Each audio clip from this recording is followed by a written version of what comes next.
Hoppa wanna hey. Hoppa wanna whoa. Welcome, Dr. Expert, as you squint your eyes. We're in a pagoda. We've named this a pagoda overlooking Lake Michigan. And I feel like we're in Hawaii. I feel like we're in heaven.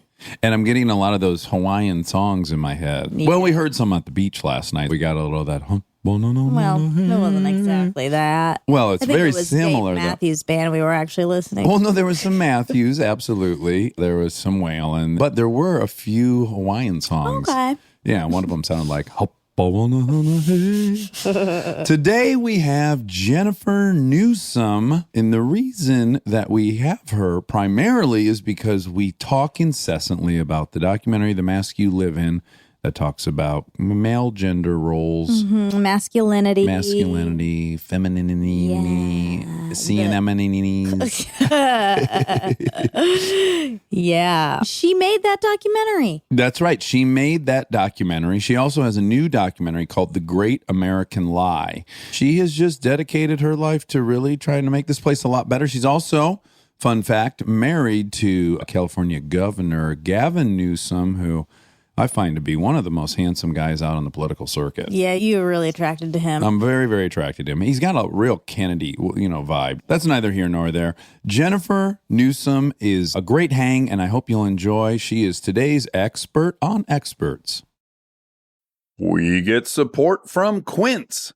So we've been talking about Quince a lot lately, and as we head into fall, it's the perfect time to reset your wardrobe with their amazing pieces. I think it's so fun to do when the seasons turn over, to just spruce up your wardrobe with a couple specials, and Quince is the place. Totally. We're talking organic cotton, Mongolian cashmere, tailored chinos from just $60. Premium fit and quality you'd expect from a luxury brand designer. I love Quince. I like it understated and subtle, and I like stuff that has high quality. And Quince checks all those boxes. I love a lot of stuff from Quince. Honestly, they have incredible premium denim, which is very important for fall. It's pretty much all I wear in the fall is denim. And Quince has such a good selection of quality denim. Their stuff is so versatile, timeless, and built to last that you just grab every single day without thinking. Right. And all of that for 50 to 80% less than similar brands. They go direct to ethical factories, cut out the middlemen, so you get all that quality without overpaying for it. We love that. And they do way more than clothes. They have bedding, cookware, bath essentials, travel must-haves, same deal, and great quality. Upgrade your everyday. Download the Quince app for app-exclusive offers or go to quince.com/Dax. Get free shipping on your order and 365-day returns. Now available in Canada and the UK too. That's QUINCE.com/Dax. This episode is supported by Helix. All right, let's talk about something we both really care deeply about: sleep. It's the most important thing. I've had my Helix mattress for years now, and I genuinely think it's one of the best investments you can make for your home. Mine still feels just like it did when I first got it. Well, that's the thing. It's not one of those mattresses that caves in after 6 months. These things are built to last. And I'm a side sleeper. I ordered a side sleeper and I get hot, so I have cooling. And I can't tell you how much more comfortable it is to be in there not sweating and tossing and turning. Cooling is really important. I've read that you're supposed to sleep a little bit cold.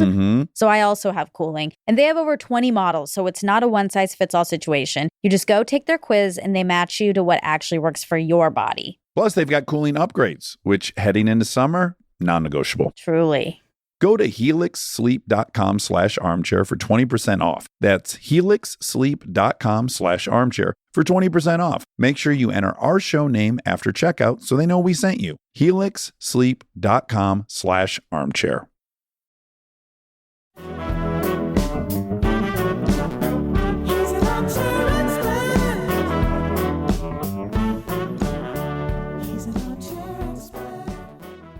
So, Jennifer, welcome to The Addict. I don't think we've talked about a documentary more than The Mask You Live In. And we talk about a lot of documentaries, but this one gets brought up a lot. We loved it. Thank you guys so much. The kind of cool impetus for us seeing it was we interviewed Amy Schumer, Amy Schumer and I got into a sticky situation while we were talking about violence against women. Right. Women are afraid of men. I said, men are afraid of men. I was molested. I've been beat up by stepdads. We're all afraid of that percentage of men who are violent. Like, it's way worse for women. We both left. I was like, you know what? I'm kind of doing the all lives matter thing where like she brought up something. I'm like, we are too, as opposed to just, yes, let's just focus on that. So I called her to apologize for that. And she's like, I really belittled what you went through. And then 2 days later, she texted me, you must watch this documentary, The Mask You Live In. And we promptly did. Monica and Kristen and I all watched it together. Yeah. And we talk about it nonstop on here, but we're really going to talk about it today. Awesome. About midway through, I turned to Monica and Kristen. I'm like, what a fucking cliche I am. It's like once you list the ways to win manhood, masculinity, fighting, yep. Having sex with a lot of people, yep. Over-consuming alcohol, yes. Make money, yes. That was the roadmap. Right. And I just worked as hard as I could to get all those things accomplished. But how could you not? Because that's how you're socialized. Yes. From the earliest of ages. And we revere men who have athletic prowess, sexual conquest, financial dominance, right? You know, Trump's sort of the embodiment of this hyper-masculine norm that keeps being rewarded, and the election sort of is a mirror reflecting back to us our cultural values. And I think for the first time, people are like, oh, is that what we're telling boys and men to be? It'd be really convenient and easy to blame him for it. Oh, no, he's not to blame. He's an example. Yeah. He's an example. Yeah, I mean, he's just one of, it's all of us. But if we back up to when I'm 10 years old and I'm going to the movies, I'm watching Arnold Schwarzenegger. This man can barely speak English. And that's not standing in his way. He doesn't need to communicate because he's just kicking ass and dropping dudes and everything's fine. And you're like, God, that seems the easy way to do this. Don't ever have to admit you're scared. Don't be vulnerable. Don't talk a bunch. Just get into action and handle it. Right. So that's been happening and happening. And Forever. What did you study at Stanford? I wish I studied anthropology. I think I started down that path. I was a human biology major and then became a human biology minor, but I ended up with a focus on third world development and conservation policy. Okay. Stanford. It was just this circuitous path. Then I went to Stanford Business School. But I think all of my studies and experiences have informed my passion and why I am where I am today. I was always focused on helping women and their families in my work with Conservation International in Africa and Latin America. And then back at Stanford Business School, the drama department was right next door, and I sort of was pulled back into humanity and understanding people's motives and that sort of human experience and journey. And then down in the industry, and I was here for a little while before I met my husband, I noticed that dearth of women both in front of and behind the camera. And that's my first sort of like, there's something wrong here, right? Which informed the making of Misrepresentation, which looks at the underrepresentation of women in positions of power and influence in the media's misrepresentations of what it means to be a powerful woman. And that led to the Representation Project, the social change organization that I founded, which led to The Mask You Live In. Right. And drawing back the curtain on it's not just that our girls and women are suffering, but so too are boys and men, and that we have a boy crisis in our country. Right. So was it difficult for you, having been appropriately so focused on the feminine issues, to force yourself to be empathetic and sympathetic to what males go through? It's a great question. Because we get stuck in who we're fighting for and often miss the fact that everyone's kind of a victim of some variety if you have enough compassion. Even people I fucking hate. I'll see some guy on the street and he's acting like such an asshole. I'll remind myself, like, that dude wants to be loved by as many people as possible. Yeah. She's just choosing the worst approach possible. Right. But his motives, I guarantee, are the same as mine. He would like it that everyone liked him. It's so hard to see when I'm witnessing shit I don't like. Right. I would say the journey for me was, I've always loved men. I was pregnant with a son at the time that I started researching The Mask You Live In. I grew up in a family of 5 girls. So I think on one hand, I had a certain socialization growing up, always loved men, but also was curious as to why men did things that were harmful to themselves or others. And had empathy, but really didn't understand the depths of the boy crisis. Right. I really wanted to unpack that. And that was really the birth of the masculinity. I mean, with Miss Rep, I would be in Abu Dhabi, I would be in Singapore, I'd be all over the world, and people obviously would thank me for making misrepresentation, but they kept asking about our boys and men and noting that they were suffering and how can we help them be a part of the larger cultural equity solution. Yeah. People were basically asking you, okay, look at the other side too for us. Yeah. You know what's funny though? Sorry, I'll just point this out. Yeah. Despite being the mother of 2 sons and 2 girls, when The Mask You Live In premiered, people actually didn't want to hear from me as a female filmmaker or the mother of sons. They really wanted to hear from men. Oh, interesting. Which is fascinating, right? Because normally when a film comes out, you want to talk to the filmmaker. And there was a little of that. What I loved was I felt like the film was able to uplift all these incredible male masculinities experts who maybe haven't gotten a lot of play and time and attention because they're minorities in this world of hypermasculinity. You know, they're trying to say that men don't have to be that way. Well, what was the coach's name? I found him to be Joe Ehrman. I'm just thinking Joe is a perfect example. I found him to be the most compelling because I'm always suspicious of people's messages right out of the gates. That's just my nature. You're telling me some position you have, and I'm naturally thinking, why do you have this position, and what's your agenda, and what ulterior motive might you have? There was something about that man. For me, I was like, this isn't a guy who felt left out by all the other boys. It's not like he has an axe to grind against, you know, toxic masculinity because he was picked on or something. Like, that's not him. I'm like, no, this person's going to be very objective about this. Yeah. We've looked into getting him, actually. Yeah, he's so wise. You have to have him on the show because he's just a beautiful human being. Yeah. And he speaks with such knowledge and sways so many people. He and Ashanti Branch, who did the Mask You Live In exercise in the school in East Oakland with the young boys unmasking. Yeah. They're sort of the protagonists or the stars of the film, which was really beautiful. But I still thought, gosh, we still don't get women's intuition or power as mothers to share, you know, the observation of raising or socializing boys into men. I go back to that thing that I just was like, I shouldn't be surprised by because of the way we sort of devalue women and the feminine in our larger culture. But it was interesting to me that no, boys and men, they had to hear it from a man. Couldn't hear it from a woman, right? Which is just fascinating. I can tell you anecdotally, part of that for me is men have been raised by women forever. Yeah. Until recently, are people co-parenting in any significant way? You saw dad maybe for 5 minutes in the morning, then you saw him when he was pissed off at night, and that was that. So the mom represents almost the singular source of criticism, rules, everything. They're like, they're tasked with so much. I'm very sympathetic to my mom, single mother, raised 3 of us. It's a fucking hard job. So hard for single mother. If you're a man, you're like, oh wait, now mom's gonna tell me what it's like to be me.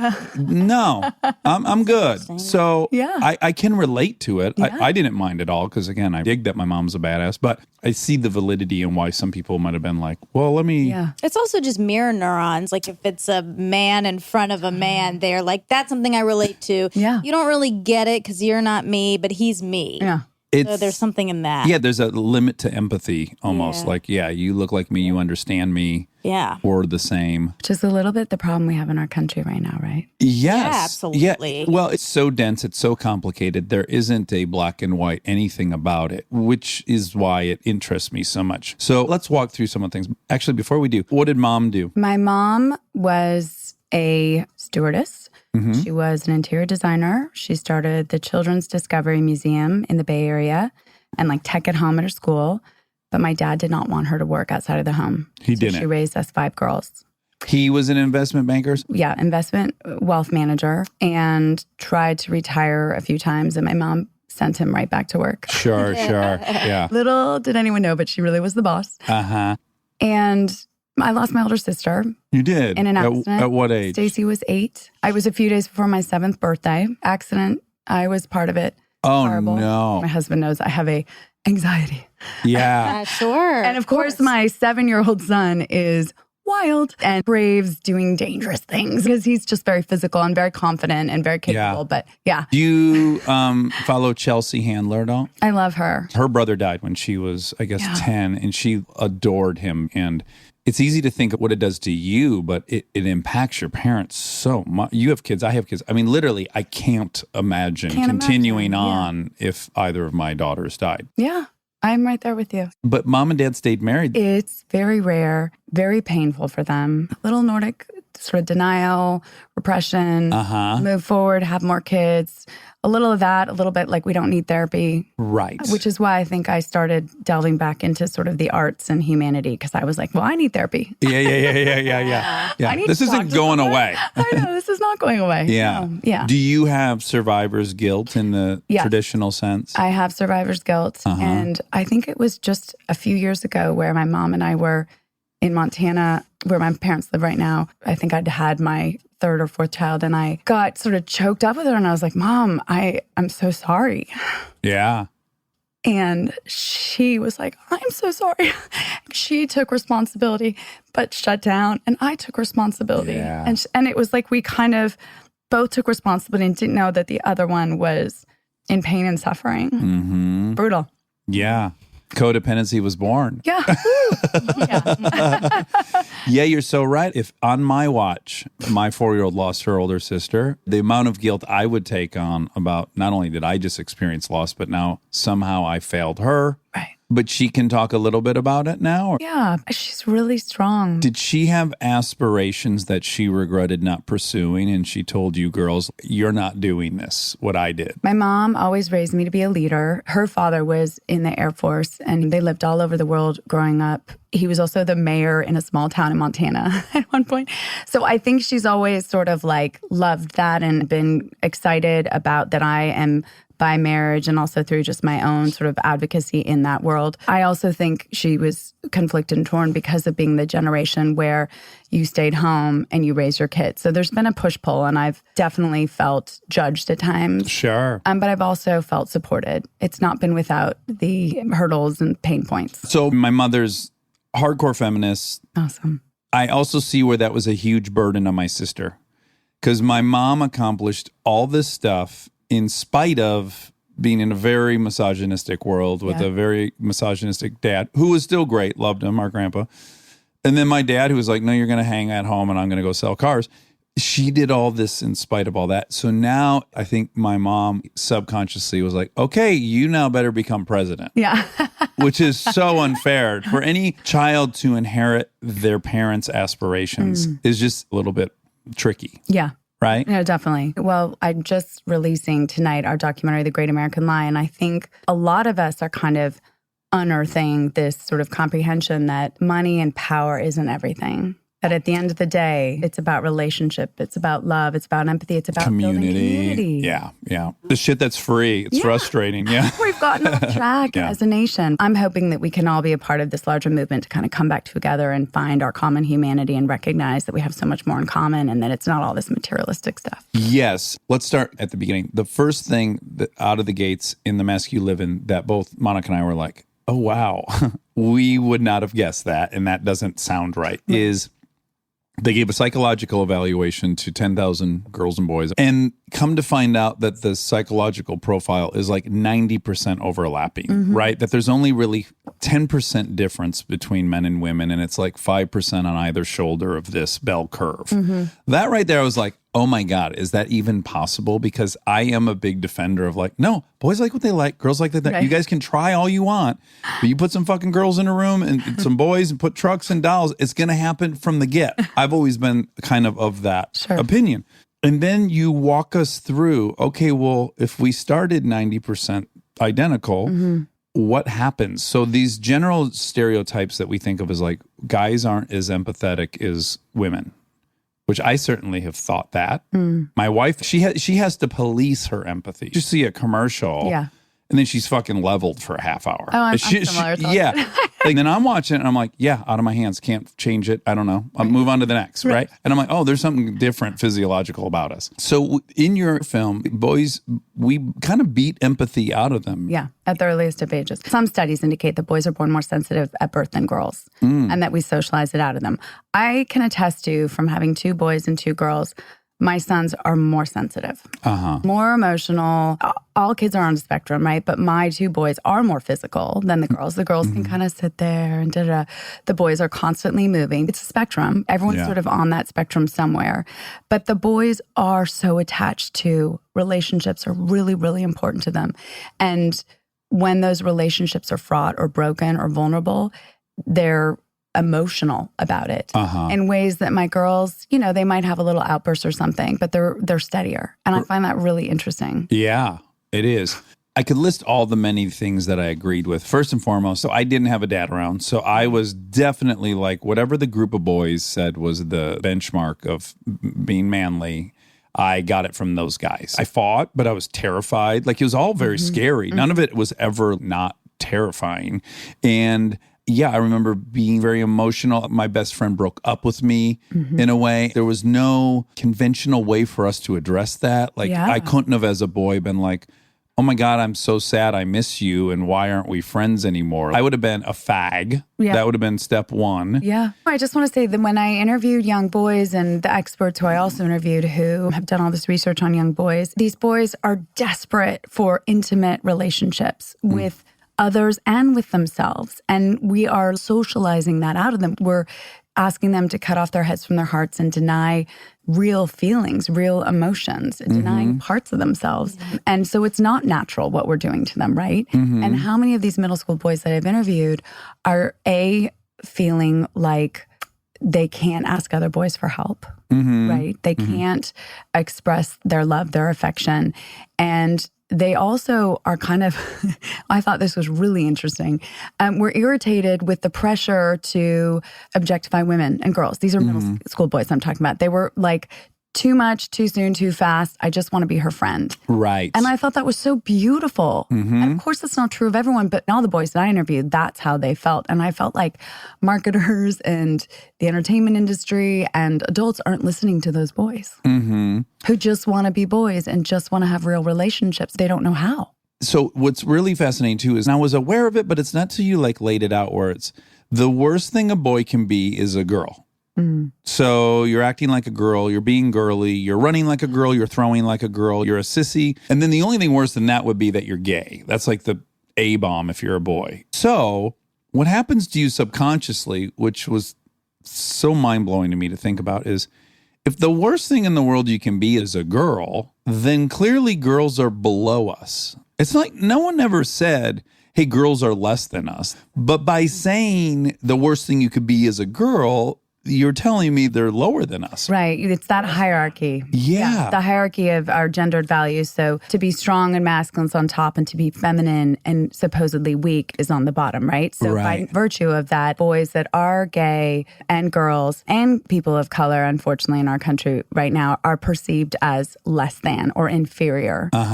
I think it's changing, obviously, with younger generations, but that's the historic socialization that we've all been confronted with, frankly, not just harming our boys and men, but harming us as a larger society. Yes. Because we have this stupid hierarchy that privileges the few and harms the many. Yeah, so few people can achieve the thing they're supposed to achieve, ultimate alpha status. You know, the president or the this or the leader of the... That's just, odds-wise, that's a very low percentage occupation for anybody. Yeah. You're left wanting to perform masculinities, and it's just this constant sort of striving to prove your masculinities, and it's exhausting. Yeah. And it's not natural. And you're being presented this, and I remember as a boy going, I'm different. Because I feel sad and I miss Clay and I'm this, but everyone else, if I'm to believe everything I'm being told, I'm the odd one out. So probably all the boys are feeling that way. Totally. Like, oh, everyone seems to be cool with all this, but I'm not, but I guess I better shut up and, you know. Painful. Okay, I agreed with 99% of your documentary. It's so phenomenal. Here's some interesting debates that have come out of it, because I've recommended that a lot of people we know watch it, and many of them have. Universally, women love it. Yeah. It's more polarizing for men. Although boys and men have said it's changed their lives and their relationships with their fathers. I don't doubt that at all. Yeah. I mean, probably the most profound moment for me is interviewing the guys in San Francisco in prison. Or they're somewhere in the Bay Area. Yes, San Quentin. San Quentin. Yeah, juvenile offenders, some have been released. Oh, really? Yeah, so cool. I love any moment where you see something, you're like, they're different. They look different than me. They're in prison. they're the enemy. That's why we have police. That's why we have prison. They have tattoos on their faces. They must be bad. They must be bad. They're choloed out or they're white nationalist out. They are the embodiment of what everyone's afraid of. And then you hear them start sharing and to all of a sudden be so heartbroken for them and why they're there without taking away, like, of course, what they did deserves punishment and they're going to pay that and all that. But to find within that compassion for why they ended up there is my favorite kind of ride to take. Yeah. And then I recently saw another documentary. I wonder if you've seen it. It was on Frontline, and it was about this doctor who was praying on Indian reservations. He was like I know. Did you see this? I never saw it. I want to see it. Oh my God. So I'm watching it, and this fucking guy, he was a doctor, which they can't get doctors at these Native American reservations. You know, he had access to all these boys. He molested hundreds of boys. And what starts becoming obvious in the documentary is like, there's almost no one to interview of his victims because they're all in prison. And when they show the boys that are in prison, they have neck tattoos. They're built like brick shit houses. They're screaming to the world, don't take advantage of me. Don't take advantage of me. I'm not going to be a victim. Look at me. I'm scary. Stay away. I was like, oh my God, they didn't have a shot. I know masculinity is a weird word to use, but let's just say for the sake of this, in the conventional way to rob the kid's masculinity right out of the gates, the attempt to reclaim it, there's only so many options to do it. And they're so extreme that it was just like, oh, this was so predictable. And especially for kids of color, right? Or immigrant kids, because they don't have the traditional path to success. Because we have a system that punishes them inequitably, right? Because they're born in a zip code where the school system isn't great and there's no ladder to opportunity. We don't have an uncle that's calling in a favor to his buddy to interview you. Oh, God, there's no net whatsoever. Yeah. So all that to say, I love that part with the prisoners because I found myself like wanting to hug every one of those guys so much. By the way, me too. And I remember going there and someone's like, Jen, I just want to remind you, they murdered people. And the funny thing is, I was like, well, they're actually healthier than a lot of men out there in the real world because they've done the work, because they've sat in a cell and they've done the work. They've read the books, they've studied, they've meditated. Group therapy. They've done group therapy. And I'm really hoping the best for those who have been released because I think that they deserve a second chance. I think everyone deserves a second chance. Yes. Yeah. Okay, now here's the part that I want to just open up to debate. Do it. Yes, if I can hit a switch on the wall and we click to utopia, I'm all in for this. Let's have boys be as vulnerable and emotional and all that as possible and nonviolent. I love it. Let's flip the switch. Now, short of flipping the switch, we're not this way by accident. We've been here for 140,000 years. 130,000 of those years, other men came into camp and tried to steal the women and the kids. Men had to do some gnarly shit.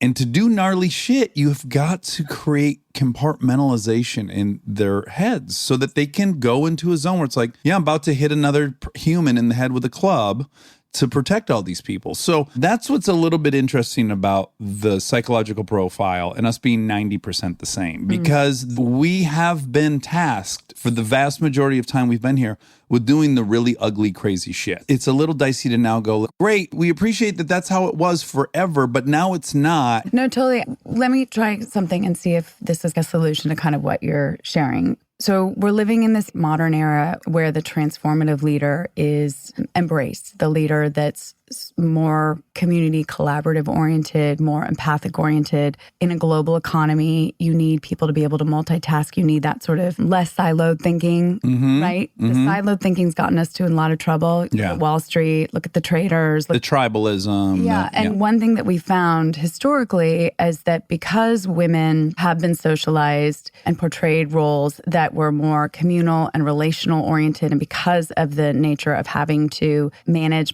multiple things at the same time, that those skill sets are sort of rising as necessary in a global economy. So it's more that the conditions that we're all living in right now are requiring men to evolve and requiring women to step up into leadership.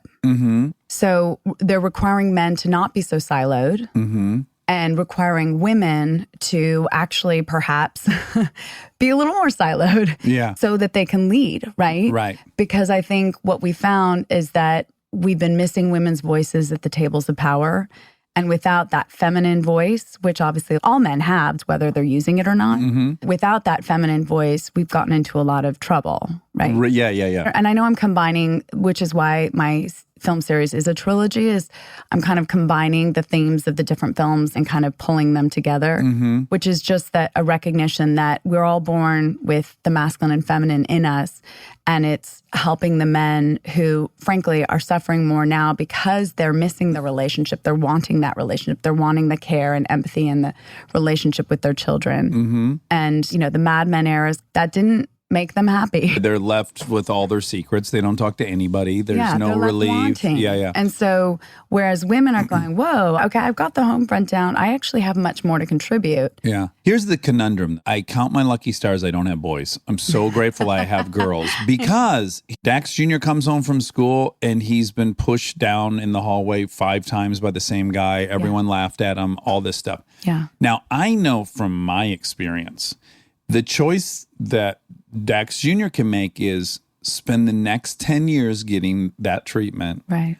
Or punch the dude, because it'll stop. I would struggle so much with the right decision because I think obviously the future is no violence. Utopia doesn't have violence. Right. I know that. I don't want my son to be the sacrificial lamb on the transition until utopia. How do we navigate that? It's all one thing for us to recognize how this is working and see the problems, but in elementary schools, they don't give a shit about what we discovered. Yeah. Hateful words and bullying isn't just something that young boys experience, right? And obviously, yes, we see fewer girls engage in physical violence. When it comes to the future, though, I think there's a lot of work incumbent upon all of us who have sons. I take this very seriously because I have physical boys who pick up a stick and it's a gun. Yeah, of course. And I'm not crazy about guns. My son Hunter will be a hunter. He's like, well, I was just going to say, you gave him the wrong name if you don't like guns. I know, guns. I totally did. I was like, hi, that was really smart, Jen. It was my favorite name, though. You just like Hunter Green. Yeah, exactly. Yeah. I love Hunter Green. But Hunter, he's out there with the bow and arrow with my dad in Montana, and he seeks adventure, and he's that kid. And so I'm trying to teach him responsibility. And at some point soon, he'll learn proper gun ownership and management and safety. I taught him at the earliest of ages that care is not an attribute that's relegated to women, that I gave him a doll when he was a little kid. I taught him to be a Dr. Hunter. So it was all about if anybody got hurt, where's the ice, where's the Band-Aid? And I go out of my way to hug him and hold him and show him what healthy relationships look like, what empathy looks like. For me, I know he is who he is. I accept that. I embrace that. And I think it's my responsibility as a parent to teach him to care, to teach him empathy. And so far, he's a pretty good kid. Like people say, he's polite, he's super kind. And that's what I think we have to do. Then our little guy, Dutch, so cute. He's 3. The other day, I was putting makeup on and he goes, can I have some? And I'm like, sure, dude. And then he was asking me questions. I can't remember what it was. It was like a toothbrush or something. And I was like, which one do you want? It's the pink or purple? And he's like, well, pink is for girls. I have to correct that right off the spot. No, actually, buddy, you can have the pink one. And so I just let them explore and just be human. I think that's ultimately what we need to do with all of our kids. Like you have your daughters out driving the dune buggies, raise them to be human beings. I'm just raising them to be fun to hang out with for me. It's all very selfish. Yeah. But so far, it's probably working. At the end of the day, we all just want to raise human beings that can get along and have fun and enjoy life and be a part of a community. Right? Yes. Stay tuned for more Armchair Expert, if you dare. We are supported by Auto Trader. All right, if you've been putting off car shopping because it sounds like a whole thing, buying your car online on Auto Trader makes it way easier, really. You can shop tons of cars online, compare prices, check financing and trade-in options, all from wherever you are. And if you want to start online and go to the dealership for a test drive, you can do that too, really. What I like is the flexibility. Start online, finish at the dealer, or the other way around. Your info stays with you, so you're not starting the process from scratch. Plus, you're working with local dealer listings, so you've got real people helping behind the scenes. And when you're ready, you can pick up your car or have it delivered. Really. Buy your car online on Auto Trader. Really. Thank you to our presenting sponsor, HP, for supporting this episode.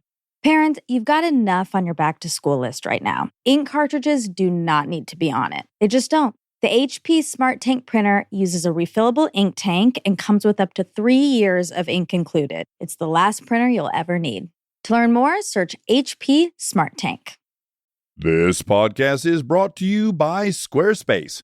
We've talked before about Rob building our website on Squarespace, and I bring it up again because it's a perfect example of what they do well. Rob had all the pieces, the content, the vision, the ideas, but he needed something to actually take all that and make it public facing. And Squarespace was that bridge. Maybe you're in the same spot. You've been developing something, a business, a skill set, a body of work, and it's been private. It's been yours, but at some point you're ready to put it out there, and that transition from private to public can feel like a huge leap. Squarespace makes it feel like a step. Beautiful templates, built-in SEO, email campaigns, scheduling, analytics, everything you need to go from "I've been working on this" to "here it is, come find me." All in one place, no code, no stitching together a bunch of different tools. So if you've been sitting on something and waiting for the right moment, this might be it. Head to squarespace.com/DAX for a free trial. And when you're ready to launch, use offer code DAX to save 10% off your first purchase of a website or domain.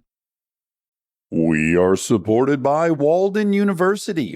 You know that feeling when you've been thinking about making a move, going after the degree, the promotion, the thing you keep telling yourself you'll get to someday? Walden University is built for that moment. For over 50 years, Walden has helped working professionals get the W, the knowledge, the skills, and the confidence to create real change in their careers and communities. Their programs are designed around your life, not the other way around. With Tempo Learning available in select programs, there are no rigid schedules or set weekly deadlines. You move at your own pace. And Walden's faculty aren't just academics. They're practitioners who bring real-world experience into everything they teach. From your first class to career coaching and beyond, Walden is your partner the whole way. Take the first step and learn at a pace that works for you. Visit waldenu.edu. Walden University. Set a course for change. Certified to operate by Chev.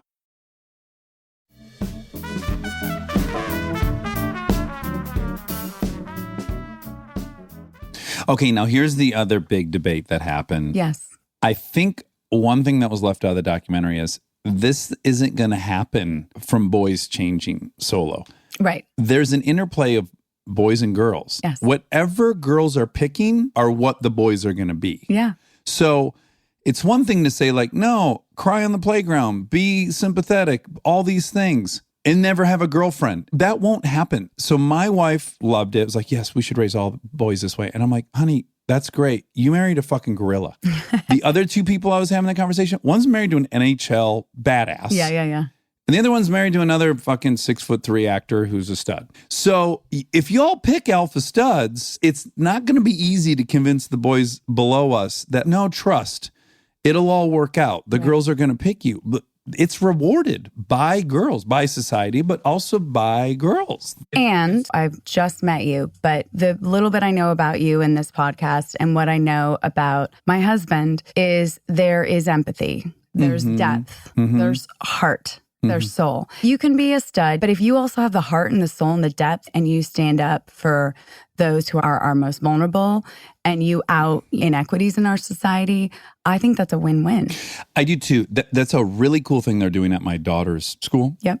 They have a thing called Upstanders. Kids get Upstander awards. Like the coolest thing you can be currently is someone who would get involved with a situation and diffuse it. Yeah. And I'm like, oh yeah, that's a cool solution. Because to ask the two people who are emotionally involved in a conflict to be rational is a little pie in the sky. Yeah. But to train the community to get involved, that seems like a viable solution. I mean, I know you already know this, but it is not your gorilla behavior that is the attractive part of you to Kristen. That's not why she married you. Yeah. She married you because of all of these other elements, the empathy and the sensitivity and the introspection and those things. And probably same with who I think you're talking about, the 6'3" person. I will say my husband's really attractive. Oh, he's so when he does fucking the dishes, good looking.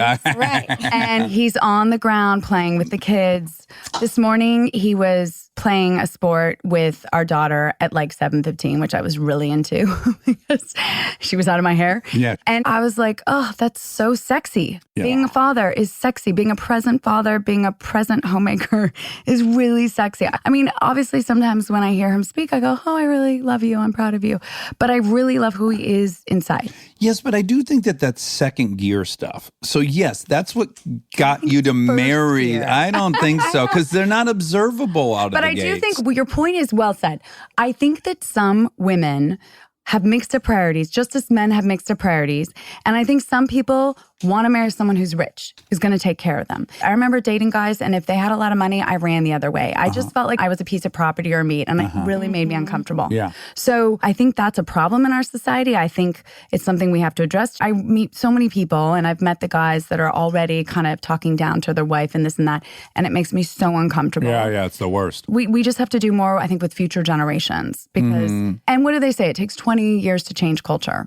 Okay. And we're only kind of in the beginning stages of having a national conversation around toxic masculinity. I think it's really shrinking, though. It's happening so much faster. Just the mere fact that people are in trouble for what they said 6 years ago, which was totally fine 6 years ago. Yes. We're moving so fast that people are real time getting caught in a different cultural era. Yeah. No, that was fine 5 minutes ago, but I'm cool. I'll change. But yeah, I did do that 5 minutes ago. And the pendulum always swings, and sometimes it swings too far on both sides. And I think that we're going to find our way, hopefully, back in the middle in a place where men and women and all of us can be human beings and treat each other with dignity and respect and be our true selves, but lead more with our shared humanity and not being a stereotype. Yes. And again, I'm going to probably make the same mistake again for the 29th time. But I will say, any solution that involves one person, I'm apprehensive about it. Yeah. So if the movement is toxic masculinity,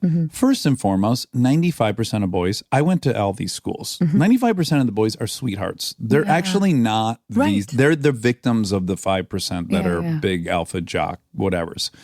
So already it's like, well, hold on now. Many of these boys are already kind of what you want them to be. So that's not really that fair. Right. And just the notion that the whole thing isn't one organism. It's one organism. It's like when people are like, I'm going to treat my liver. No, you're not. You got to just treat your whole body. I always am a little scared when it's like. Which is why it's cultural work. Yeah. It's like, we don't got to fix boys. We have to fix boys and girls. We got to fix the whole thing. Yes, totally. But also, this was part of making misrepresentation, which is, I mean, we're both playing roles. Let's just.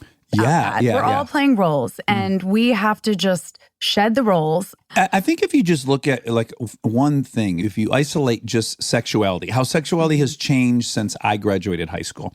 So I'm in AA. I hear young men be honest all the time. I listen to like 20-something-year-old guys share about hooking up with prostitutes that have a penis and boobs. There's no declaration of like, I'm gay, I'm straight, I'm this, I'm that, I'm into trans, I'm not into this. I've just been able to observe like, wow, that changed quickly and interestingly. Like for these group of guys, they're just sexual or not sexual. And that might include a whole bunch of stuff. So in that way, the conventional role, thank God, has kind of broken down. And then I think that can extend out to all these male, female, masculine, feminine. Like I'm hoping all that becomes a little more fluid and a less binary. Yeah. I was just tying it to like current events and how afraid some of those men might be. Yeah. Or must be. They're not liking how quickly we're changing. They're trying to hold on to the old guard and the old way and the old roles of women at home and men at work and people as like either this type or that type, but not the fluidity. Well, with good reason. There's several things. One is we all look through our memory with a rose-tinted viewpoint. So we all cherish our childhood for whatever it is. Like I would be defending to keep single mother status a thing because that's my childhood and I loved it. People have idyllic feel. Well, when I grew up, it was like this and it was simple and we all crave simplicity and no one wants to be taxed with working out nuance. It's just difficult. Yeah. So I understand the appeal of it and I understand the kind of nostalgia of like, no, let's protect something that got us here. And we have made a lot of progress and this place is a good place. Yeah. And the fear of the unknown. Change is scary for people. And I think what a lot of guys are hearing is that they're not going to be allowed to be guys. See, I think a lot of these movements really suffer from bad branding. Yes. Just bad advertising. Yes, I agree. So, for whatever reason, the GOP is kind of great at it, actually. They're the best. They're really good at it. language. Yes. I can see where it's being perceived as toxic masculinity. Well, hold on. Okay, so the things I like are toxic or the things I'm drawn to. So I think people start with a fear that like, you're going to try to take away the things I like. As opposed to, no, we're going to try to add all this other stuff. And hopefully through adding all this other stuff, I think it's going to make everything a lot more right-sized. So it's like, let's add empathy. Let's add tenderness. Let's add emotions. Let's add vocalizing your fear. I'm not going to take football away from you. You want to play football? Go crazy. But I think people are hearing, you can't drive a truck anymore, or you can't go hunting anymore, or so I just wish it was branded better and sold better and didn't trigger a defensive feeling that my identity now is at risk. Yep. I agree 100%. I'm happy to work on the branding with you. Oh, great. I think we have a real opportunity because I agree. Look, I was raised in a conservative household. A lot of this is miscommunications, misunderstanding, labeling, stereotypes, all the stuff that we kind of have to disrupt and recreate. Yes. To your point that I'm not an alpha gorilla. Mm-hmm. What I'm trying to share is like, no, I do all those things and I really like all these other things. Yeah. And it's not taking a toll on That's not the toxic part. That's the thing. That's the thing with white privilege, too, when people get defensive. They're not hearing the real truth of what those two things mean. They might hear a phrase and then react. Yeah. So, yes, branding is good, but it's also a matter of just not wanting to hear what that really means. Being masculine isn't toxic. These aspects of masculinity are toxic. Mm-hmm. Toxic masculinity is, a value system that's about power, control, dominance, and aggression. Mm-hmm. It's not being dignified, working hard, being respectful, caring for your family and your community. Those are all beautiful attributes of being men. Right? Mm-hmm. But toxic is really when it's taken to the extreme. Story of harassment of women, abuse of women, the business dealings, lying, cheating, bad business, that kind of behavior, the bullying, the threats, the demeaning, that's toxic, right? Yeah. If I could use a single word to describe all that, it would be dominance. Mm-hmm. Like valuing dominance, to be dominant over this. You're dominant over your career, dominant on the football field, dominant here, dominant. Yeah. Yeah, that is seen as something appealing to... Win at all costs model. Yeah. Any young boy in search of empowerment could see dominance as the metric by which they're measuring that power, which is terrible and not advisable. Now, your new documentary, let's talk about that because another topic that really fascinates me, The Great American Lie, is it mostly exploring income inequality or that's just an element of it? It basically unearths our cultural values that have gotten us to this place where we have as much social and economic inequality and immobility as we had right before the Great Depression. Mm-hmm. And as a result of all this, we have a crisis of connection. When the top 0.1% own as much wealth as the bottom 90%, there's something wrong, right? Mm-hmm. And obviously, when you witness the divisiveness in our society, socially, politically, and culturally, we're at a breaking point. Mm-hmm. Supposedly, Plutarch said that the end of civilization as you know it is when you have these huge gaps between the rich and the poor. Mm-hmm. So the film is really a wake-up call. We follow 5 characters across the country on their journeys, exploring the systemic inequities that are delved from the sort of masculinist value system in their communities. And we provide inspiration and a path forward in the 3rd act. I'm really proud of it. Oh, good. Yeah. How long did it take you to make it? I started making it when I was making The Mask You Live In because it was sort of, to me, the 3rd film in the trilogy that looked at the social, political, and economic ramifications of the U.S. dominator system of us living in this hyper-masculine country and culture. As is kind of typical, I guess, with documentaries, or has been my experience, I ended up then putting it to the side and finishing The Mask You Live In and then kind of reconvening with different characters. And I went deeper into the South and the Midwest after the 2016 election. Now, what I found fascinating about The Broken Ladder was it would be very easy to just go, money's the problem, the wealth's the problem. But the very first chapter in the book is about statistics on airplanes. They have all the data for over 10 million flights, right? And the rate by which a violent encounter will happen in the air within the cabin, either first or coach, is 3 times higher when people have to walk through first class to get to coach. Interesting. It's twice as high if they enter in the middle of the plane and turn left to go to first class and right to go to coach. Then the baseline is if there's no division.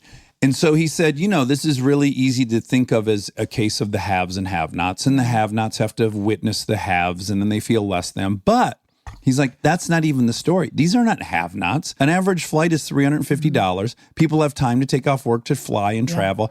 This is the haves and the have-mores. This isn't even the have-nots. So there's no real objective way to analyze it. It's all comparative. Yes. That's where it's dangerous. So another great bit of data was people who feel poor achieve the lowest level of educational achievement, the lowest income. Now, there are many people who are objectively poor, but there's no example of anyone rich around them or wealthier. They don't suffer from that data. It's feeling poor is much stronger than being poor. Right. I don't think the left or right has the answer. The left's like, well, let's just chop it all up into a pot and divide it evenly. That to me is not going to solve it. And I don't think the right's going to solve it either with, well, then they can lift them up by their bootstraps and be rich themselves. I don't think that's it either. Right. I think there's a mental disease that humans have that we compare ourselves to everyone around us. And I will go to Robert Downey Jr.'s house and I'll look at my wife and go, we are flat broke. We are fucking poor. You know, like, if that's the game we're locked into. And I think that's baked into capitalism. And I think it's baked into advertising. And it's the fuel by which capitalism's running on. Yeah. And I don't want to dismantle capitalism. Right. But you could have conscious capitalism. There we go. By the way, I love that you said the whole comparison bit because Joe Ehrman, who we were talking about earlier, who we love from The Mask You Live In. Oh, I love him. His beautiful quote that he has is that comparison is the thief of all happiness. Yeah. And my husband and I talk about that a lot. We try and teach our children that. You know, my little guy's mom, so-and-so has a dirt bike. Can I have a dirt bike? Like, so-and-so has this. Can I? You know, and I'm like, again, to your point, advertising, capitalism, the whole thing. But so comparison is the thief of all happiness. Raj Shetty's research unveils that the zip code that you're born into and the family that you are born into are the largest determinants of your destiny. Only 7% rise from the bottom economic quintile to the top economic quintile. But the rungs in the ladder have gotten so much wider that it's so much harder, right, to get to the top. Well, and even if you were among the 7% that quadrupled the circumstance you came from, and you came from a household 16,000, then great, you've quadrupled it and you're just lower middle class. We as a society have to and can hone in on those zip codes in particular and provide more wraparound support to those communities to ensure that children have the best opportunities, right, to fulfill their potential and that families get the right support. So what we're trying to do in California through the governor's office and the Family First agenda is really kind of wrap around focusing on how we can support parents, in some cases with social services like the Earned Income Tax Credit, as an example of a refund for those in the lower income bracket or paid family leave, all these sorts of ways that we can be creative and think about addressing the affordability crisis in California, for example. Yeah. And what we can also do is go, okay, these are the zip codes where the schools are failing. And what kind of support can we provide to the educators and the children in those communities such that we address the readiness gap, right? Not just the opportunity gap. And the readiness gap actually, even as my husband's championing, is like prenatal care. It's nurse home visits. It's all the things to make sure that the mother and the family get the best support early in life so that the children can thrive. Oh, yeah, there's like crazy data, right? If a kid sits in a diaper, like if a kid's diaper is only changed once a day, they're going to be 8 IQ points low. Like there's just all this crazy data on what the nurturing that early couple years results in. How critical it is to read to our kids and write to them and make sure they have the best childcare at the earliest of ages. I mean, all of that, again, which is a luxury if you have wealth, whereas it's a pain point if you're working 3 jobs and living in an apartment you can't afford. No, I am so overly aware of the fact that we have money, we're married, my sister is full-time with us, their aunt. That's awesome. It's still hard as fuck. I know. And I have everything at my disposal. Right. And I go like, how on earth did my mother work 65 hours a week and clean our house and cook and wash our clothes? Would she sleep a half hour a night? Like, it's so hard. See, that's something I'm totally in favor of. I would also argue, even if you're like fiscally conservative, this show's very apolitical. I'm not interested at all in alienating any part of the audience. But I would say, Even if you're crazy fiscally conservative, great. So many of these are wins for the economy Yes, long term. they Anyway, are. when you look at incarceration, what it Yes. costs to jail people, what emergency room visits, homelessness, you add that stuff up, and guys, it's a fucking bargain to invest in kids. Totally. So you know the stat, right? States spend on average $45,000 to $350,000 a year incarcerating a juvenile offender. They only spend around $11,000 per kid, per student per year. So Right. 4 times more on average To at punish. a minimum they're spending on juvenile offenders. Yes. It's insane. Yeah. And we all know you have to invest in children at the earliest of ages when their brains are just forming. Those critical first few years are when you need to really prepare them, all of their senses, provide the best nutrition, the best sleep, the best sort of exposure to healthy natural environment, right? Yeah. To ensure that they get the best chance in life, the best start in life. Yes.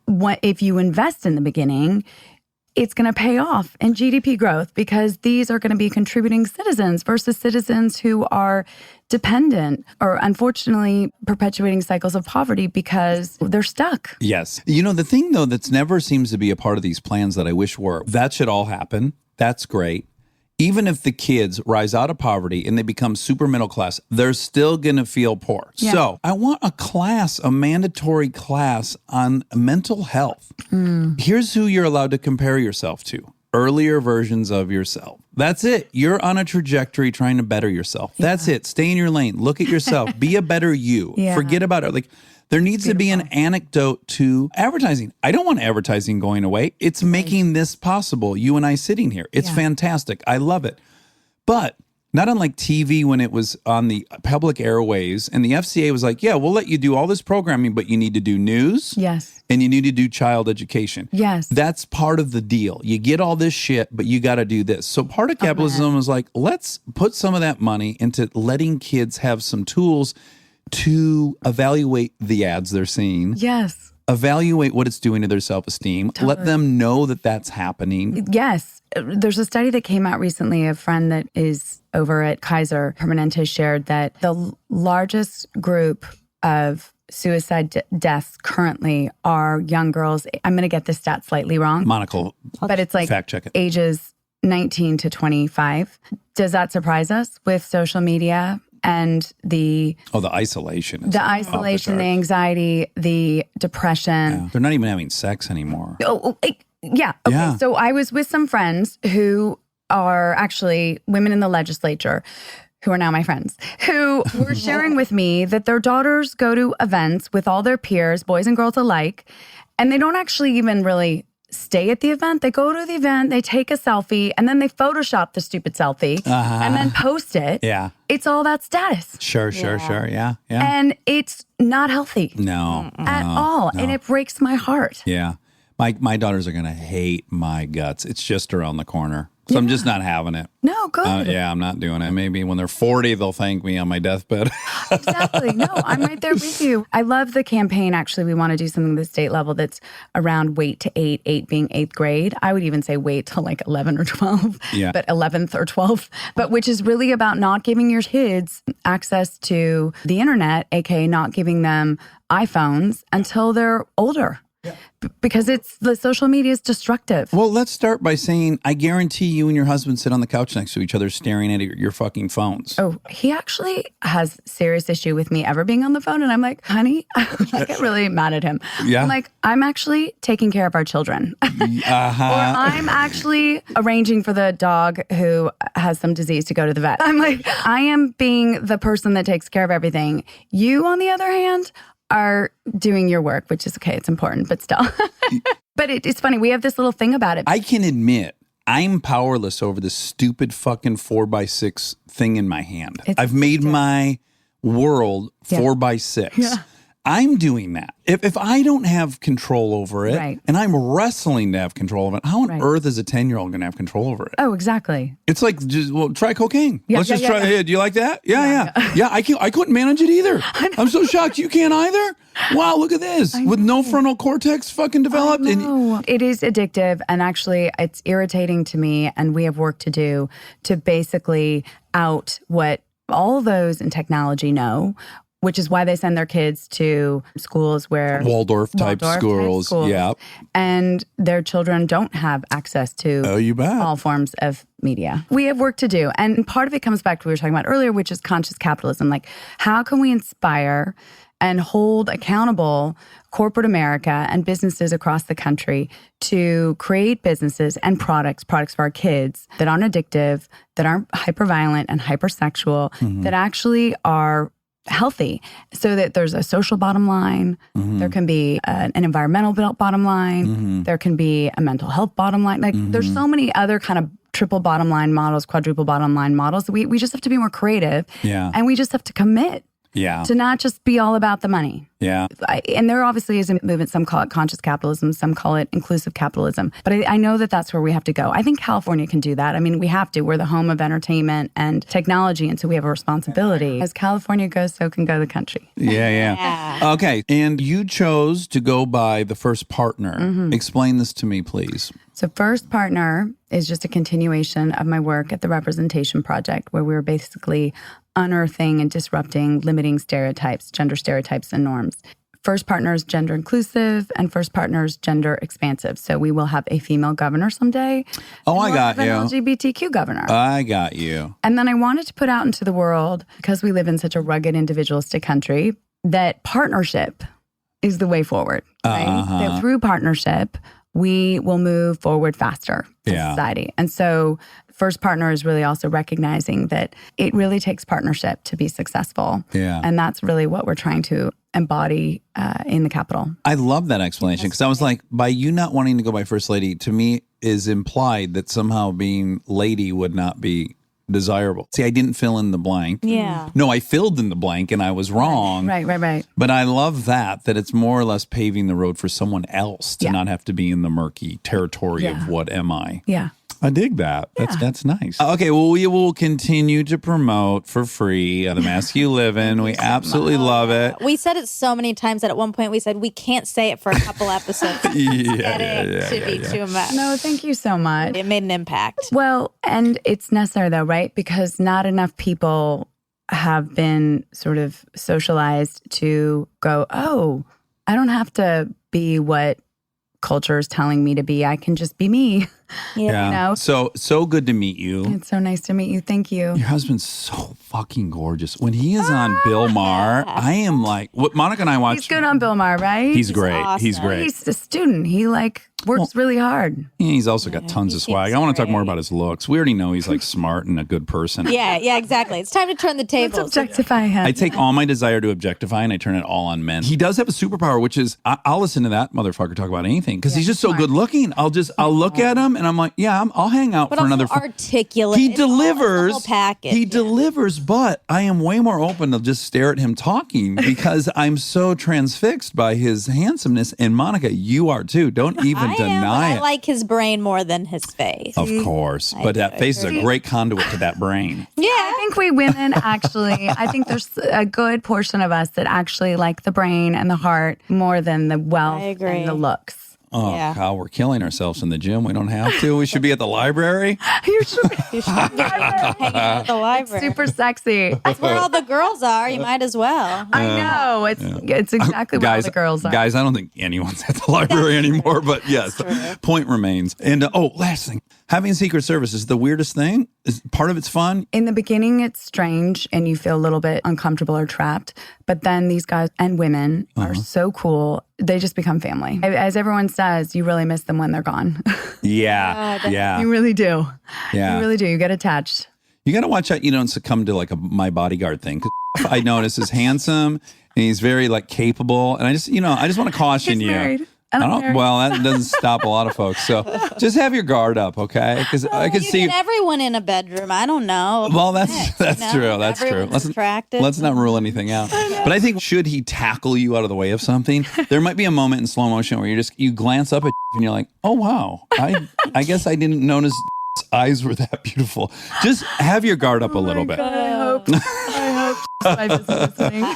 Okay, here's my little plea. We need more women in law enforcement. Yes, we can bring that capacity to diffuse, which is so essential. Yes, that's a whole other topic we'll talk about. Yeah, de-escalation and diffusing. It's so crucial. I'm the worst at it. Okay, thank you so much. It was such a pleasure to talk to you. Lovely to speak with you too. Good night. Bye. Thank you. And now my favorite part of the show, the fact check with my soulmate, Monica Padman. We are supported by HP. If you're a parent or you know one, like I do, or you can help take care of kids, you already know what August feels like. It's not summer anymore, it's the pregame.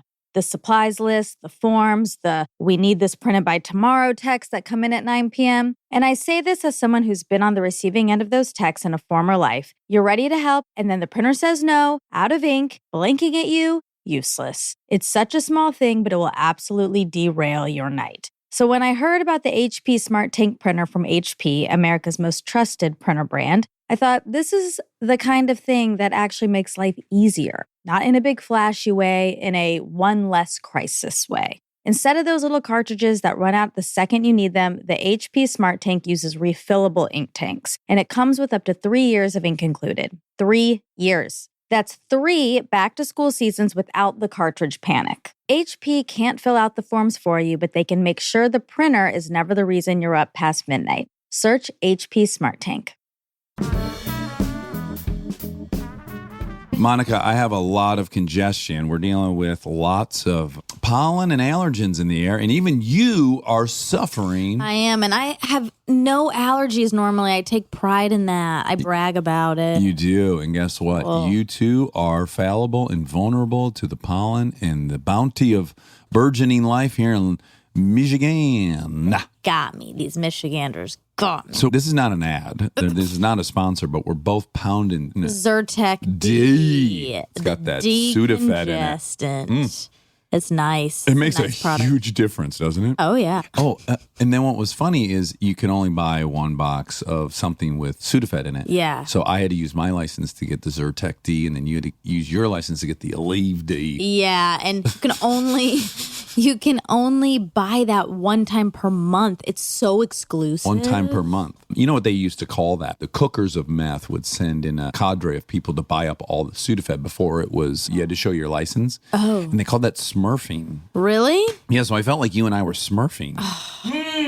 There it is. There it is. Did you hear that? Riley. Oh, boy. Oh, we're getting interrupted by 4 beautiful girls. Delta, say hi. Hi, What's your name? Delta. Oh, who gave you that name? Daddy. What do I say? Say hi. Hi. I say I love you. I love you. Okay, go play on the beach. That was a fun interruption. Yeah. I got interrupted by the babies. What were we talking about? Sudafed? Oh, yes, Sooties. yes. Smurfing, Sooties, Cassie's. What if they made you show your license at Cassie's? They should. Yeah, because the CDC or something had determined that you would die if you had like 600 Cassie's in a month. Cassie's is White Castle, as we've established. Yeah. And Chrissy's is crystals. I was panicking a little bit because I actually think that I bought the Zyrtec, and in my head a few days in, I was like, I'm going to need more of that because we were all sharing. Yep. And I was starting to panic because I was like, oh no, I can't get it for a month. Well, welcome to drug addiction. Yeah. Welcome to addiction. I don't like that. Yeah, the panic. I was panicked. Longing. Also, today is Aaron Wakely's birthday. We're celebrating a big day here at the beach. Yeah, we are. Yeah. J2C. J2C, a very exclusive club. I know. To my knowledge, there's only 2 people in it, Aaron and I. I'm going to say there's more people in it. I'm January 2nd, Capricorn. Yep. J2C. And then Weekly's July 2nd, Cancer. J2C. I wonder if the folks born in July are pissed that their sign is Cancer. I was It's a thinking bad that. word. Yeah, or do you think they feel like they might get jinxed? Yes. And also, like, what if you were born in November and your sign was herpes? Yeah, you wouldn't want. No one would want to be a herpy, No, Right. thank you. Although mine is Virgo. which is Latin for papilloma virus. No, for Oh. virgin, Oh, for virgin. I think. Yeah, I that's don't know if not that's true, but I entirely think bad. so. That's It's not bad, but No. it's not fun for your whole life. Well, right. Sex is fun and so are herpes. So. That's true. At least the Virgos are not getting herpes. No, but what if, how they say in astrology certain signs are matches? Oh, so what if the Virgos and the herpes are a perfect match? Yeah, that'd be ironic. Probably true. That's the way the world works. The world's got a sick sense of humor. Who are we talking about? Jennifer Newsom. Jennifer was a delight. Absolutely a delight. And so smart and interesting and thoughtful about the world. An overachiever, to say the least. Yeah. Yeah. I felt a little bit bad about myself. Yes, by comparison, we felt undereducated. Yeah. Stanford. Stanford used to be my dream school. Oh, it was? When I was 6 and I didn't really know what was going on. You know what's so weird? I never fetishized colleges growing up, but the one I thought I would want to go to was Stanford. Really? Yeah, because just my perception of it was Ivy League, but super loosey-goosey. Like very progressive and not like Harvard wearing sweater vests and coats. Well, probably because it's West Coast. West Coast is the best coast. West Coast, best coast. Yeah. East Coast, meat Least coast. Miso Meat coast. The meat coast. No. I mean, I didn't know what it meant. I didn't know Harvard was on the East Coast and wore sweater vests. I just heard that name. My grandfather probably said, I hope you go there. And then I decided I wanted to go there. Yeah, my second stepdad, I believe, liked Stanford. And he, at that point, was maybe the smartest person I knew. So maybe that's all that was happening to you. Yeah. You know that guy, what's so interesting about that guy who shall remain nameless is, he raced motorcycles and cars and was an engineer. And very smart. And a bit of a loved know-it-all. physical fitness, a terrible know-it-all. And I hated him. And I think I might have accidentally become him.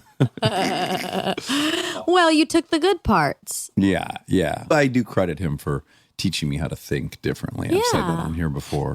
I think it's good to be able to take Lemons and make lemonade. Yeah. Take stinky old rotten lemons and make some. I've also grown much more sympathetic to his experience because the last thing in the world I would want is to be the stepdad of 5 kids. I mean, 2 of them were his, but 3 were us.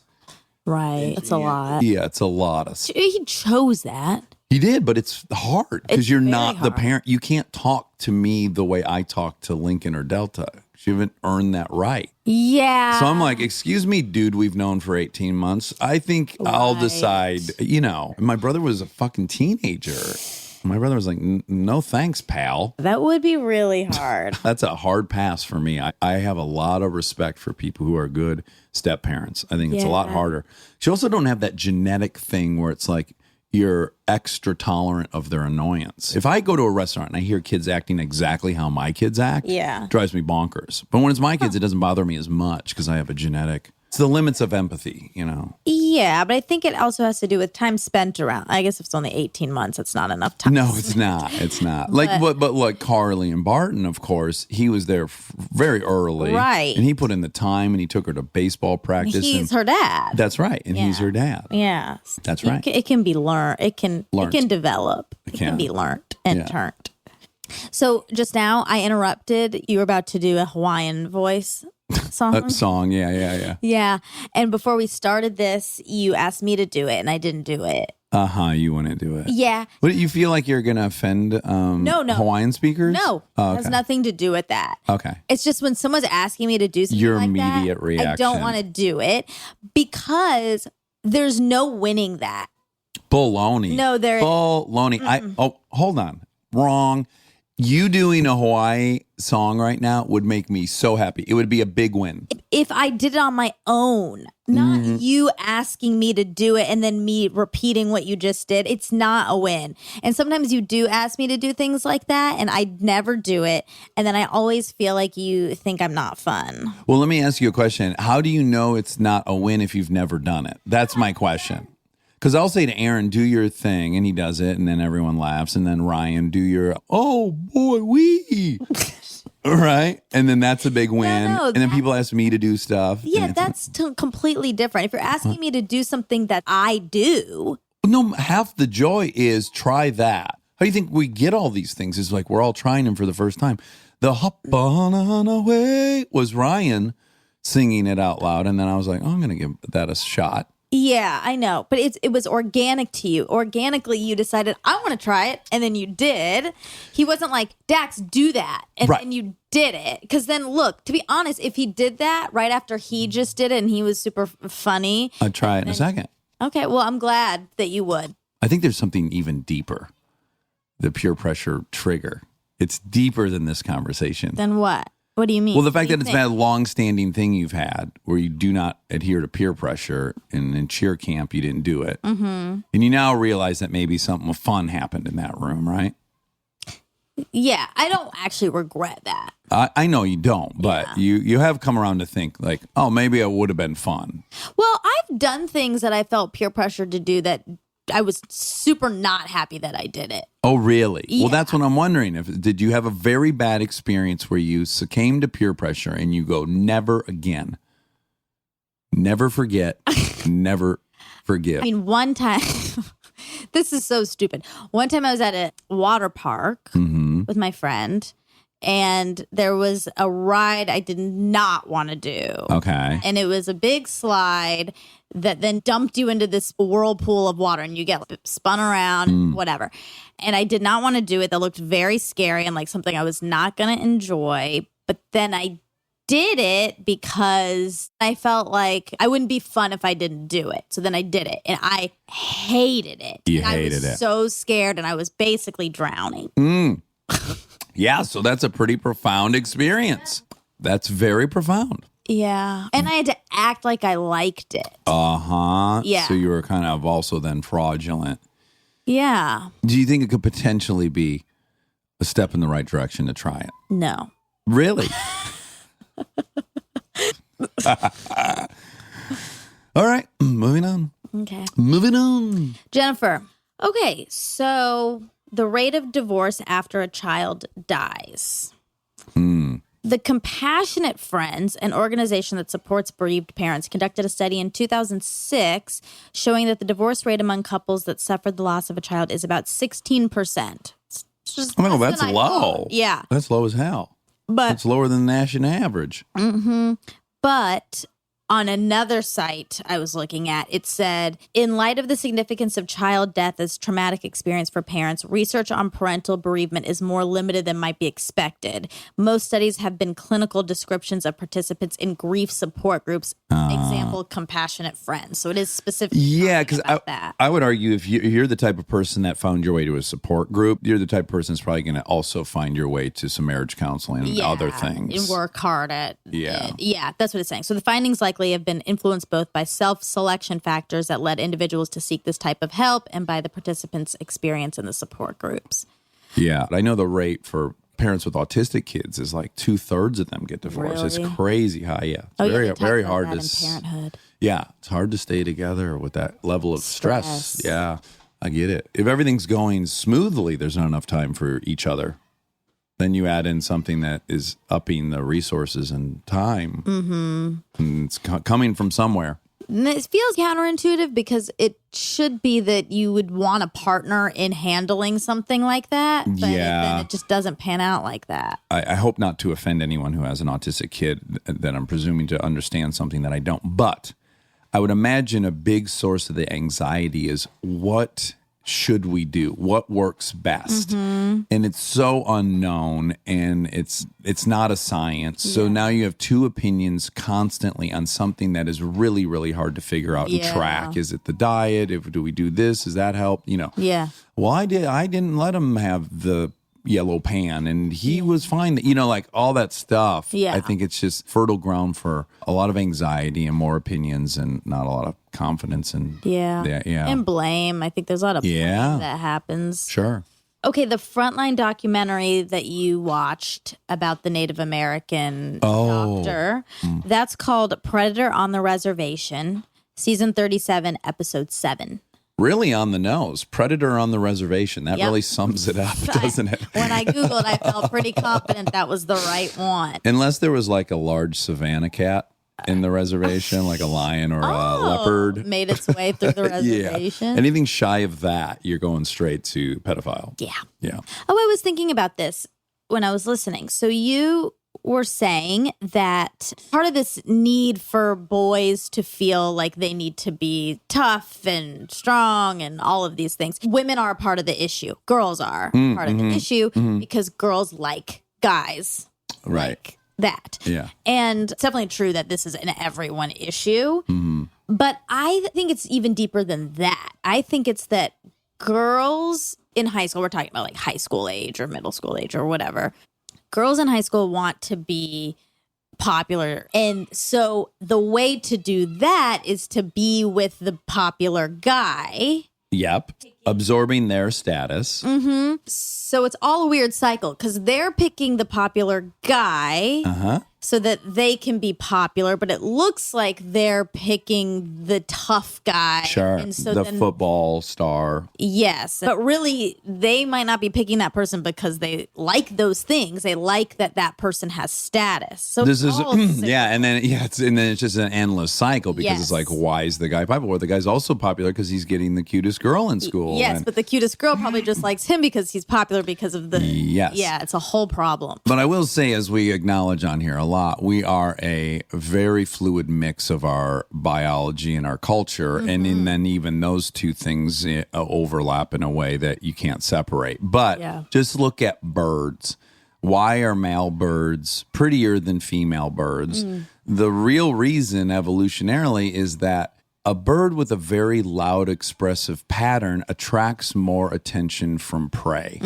So the weird message being sent, and they do this loud dance, and they call, and they're bringing so much attention to themselves from potential prey that the message being received by the female bird is they are abnormally physically fit and competent. So they're a great match to have offspring with because that child will be strong and fit. Yeah. So knowing that that's what's happening with birds biologically, I do think there is a biological thing that's responding to anything that is strong and fit for reproduction. Because it means survival. It has meant survival for most of our time on Earth. I know. I just think we're evolving out. We're of transcending that. But Yeah. I'm saying you can't delete the 100,000 years here where your physical fitness did drastically impact the outcome of your life. We shouldn't delete it, but we should also be fight against cognizant- it. But not even fight against it. Be cognizant of the reality of today, which is that's not true. That physical prowess doesn't equal anything anymore. It doesn't. You're right. That's where culture's like battling the genetics, I think. Yeah. Anyway. And now you want to get a guy who's a genius computer programmer. you know? Exactly. That also seems like a terrible Bad. message. Like it seems like a terrible message to send. Like you should be big and strong. That's a bad message. Also that you should be a genius because people are just born smart. You Not a can't aspire genius. to it. I don't think you should be a genius, but you should be utilizing your personal skill to the max. Like a lot of entrepreneurs don't have like an insane IQ. They just Right. have business savvy or some sort of creative. So I think it's just know what you're good at and then just Double down on it. yeah. So you said that there's crazy data. If a kid sits in a diaper, if a kid's diapers only changed once a day, they're going to be 8 IQ points lower.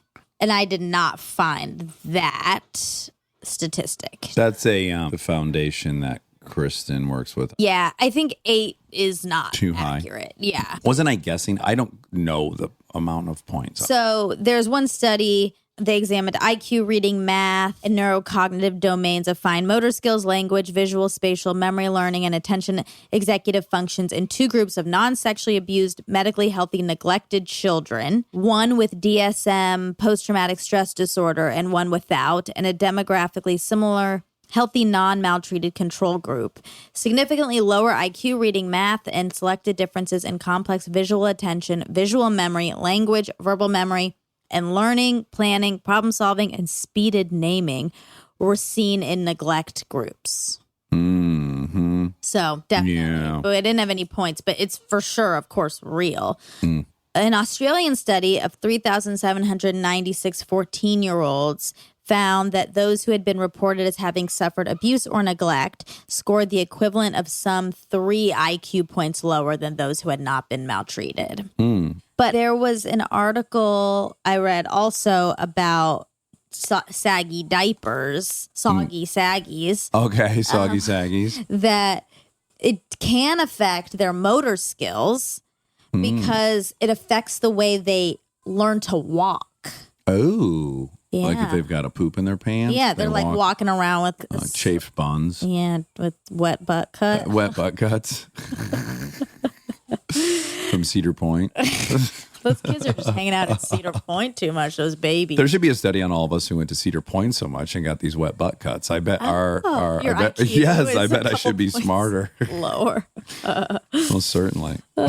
Should you tell people what that is? I don't think they know. Okay, so Cedar Point, the amusement park we went to as a kid in Sandusky, Ohio, and of course Aaron Weekly went a ton as a kid. Your butt would sweat so bad as you walked around this park. It's a huge park, and you're running from ride to ride, and your butt's sweating profusely. So you would go into the bathroom, and you would put paper towel between your butt cheeks. It's like no parents were advising this; just kids figured this out on their own. Yeah. I've asked many people who went to Cedar Point a lot as a kid, and at least among the males, very common for them. Well, I think Carly was saying she tried it though too. Maybe, yeah. And though throughout the day, the wetness in there at some point just create a cut out of nowhere. And then now you're dealing with a very stingy cut.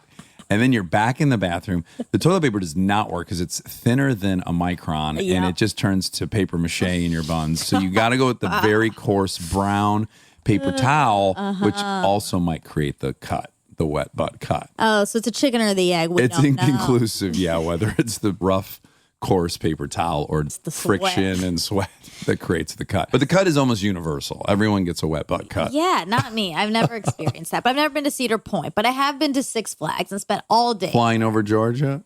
Six Flags over Georgia. Six Flags over Georgia. But we gave a lot of thought to that. One theory, of course, was that you sweat less than us in the butt for whatever reason. Sure. Genetics. And then another one is that you didn't have 23andMe. enough butt cheek to create the friction. I think that's probably accurate. Yeah. Can't all have big butts. Well, we can if we stay here long. No, I have a max. Yeah. Not- Unless you did steroids or something. Unless I did steroids. Broids. So she said that her friends at Kaiser said that the largest group of suicide deaths currently is young girls ages 19 to 25. She said that she was most likely going to get that statistic wrong. So she did preface that. I don't think that's true. Okay. But then I did read in Time magazine, this was this year or last year, for decades, U.S. boys have died by suicide far more frequently than girls, even though girls attempt suicide and report contemplating it more often. In the suicide prevention world, the phenomenon is known as the gender paradox. The paradox still persists today, but new data published in JAMA Network Open, this is Time magazine, so I believe it. We believe it. Suggests the gap between male and female youth suicide deaths is narrowing. What we're seeing is alarming. On top of the fact that females are thinking about suicide more and attempting suicide more, now they're actually completing suicide. U.S. suicide rates are rising across age groups and demographics, and youth are no exception, but the uptick hasn't been equal across genders. Starting in 2007, suicide rates for girls ages 10 to 14 began increasing annually by about 13% compared to about 7% for boys. For teens ages 15 to 19, rates among girls and boys increased by about 8% and 3.5% respectively. So maybe that's what she was talking about, is it's getting much worse. It's for the girls. growing at double the rate or something. Yeah. Wow. I know. You know, and of course in junior high and high school, we knew the kids that had tried to kill themselves and then they were generally girls who had tried. Really? Yeah. And then there were a couple of boys who did. Yeah. Yeah. It's Ugh. so horrible. It is. Your little brain's not even done. I know. Also, I learned in an anthro class, it's also contagious. There's like some really crazy phenomenon that happened in Tahiti, I believe, Okay. where someone really famous killed themselves. And then they saw this explosion of suicides afterwards. It's very interesting. I've heard that too. Yeah, that's why it's like there's movements to not publicize it in the media because it does have a contagious effect. I think obviously psychologically you're not well if you're Right. contemplating suicide. So maybe when you see that, maybe it just feels like this person did it and they were much happier than me. Yeah, So I should probably go ahead. Ugh. it's very Guys, interesting. don't do that. Don't do that. Teenage suicide, don't do it. That was in Heather's. Oh, I never saw it. But again, I bet I would love to find out. Maybe we'll do a next fact check. I would love to find out if Heather's was so popular and the whole movie was about suicide. I wonder if there was an uptick that year. Like, Ooh, we should look. yeah. Okay, so you said you're powerless over the 4x6 thing in your hand. I'm making my Succumb to- world. Yeah, 4x6. Yeah. It's just not. It's not 4x6. Yeah. Great. What is it? Well, the Galaxy 10 is 6.2 by 2.92. Okay. All right. And mine, iPhone 7, is 5.44 by 2.64. Okay. That's even smaller than I thought, is the point. So it's even worse. I was Yeah, it's complaining worse. about It's worse. making my focus a tiny little dot on Yep. planet Earth instead of the planet Earth around me. I know. But you know what? We haven't done that on this trip, which has been lovely. Yeah. Because We don't have thank service. goodness we have no service. I really recommend that people vacation somewhere where there's no service. For real. It is Yeah. so nice. Oh, I've loved it. But the reason I knew that had to be wrong when you said it is because there's a 4x6 picture Mm-hmm. Yeah. that I'm very familiar with that size. I used to do a lot of framing. Right. Yeah. Well, you love Framebridge. I love Framebridge. Yeah. Yeah. That we sponsor. I love Framebridge. I'll sponsor them for free. I really like You love them. Framebridge. Yeah, I and really do. So you're very hip to a 4x6. I piece know of about a 4x6. And I can picture it as well. Yeah. Yeah, you're right. This is more rectangle than boxy like a 4x6. Yeah. And that's all. All right, great. I love you. Love you.